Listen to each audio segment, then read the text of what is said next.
रात्री मुसळधार पडलेल्या पावसामुळे वड्याला ताजं ताजं खेकडं आणलं. चांगलं 10-15 खेकडं पकडून आणलं. हातभर लांब एवढं खेकडे. हा पहिल्यांदाच आयुष्यात बघितलं. अहो त्या खेकड्याला बनवता बनवता पकडता पकडता नाकी नवाला आमच्या भाऊंच्या. एक चुलीकडे काय पळतंय, एक वरवंट्याखाली काय लपतंय, एक झाकणाखाली, एक म्हशीच्या गोट्यात काय पळाला. अहो काय नुसते पळापळीचे नुसते शर्यतच चालत होते. शेवटी आमची झाशीची राणी मैदानात उतरली म्हणजे सासूबाई. अरे होय तिकडं तुला कोण घाबरते म्हणून खेकड्याला ढकलून दिलं. तुमच्याच्यानं काय होणार व्हायचं नाही असं लेकाला डायलॉग मारला आणि सपासप खेकडे बघा साफ केली. काय वातावरण त्यात आमची मासवाली सासूबाई उठून दिसत होती. असा पेंद्याचा चुरा केला आणि रेसिपीवर ह्यांचा वाद.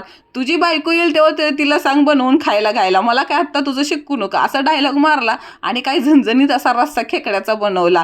ते बाबा असं ढवळत 10 मिनिटं गप्पा गोष्टी कर शिजला तर भाऊनं चटणी मीठ कमी लागलं. आता उद्या बोंबलतच बसायला लागल. ज्यानं बनवलं त्यालाच खायला नाही भेटलं, खाऊन दुसरंच झोपलं.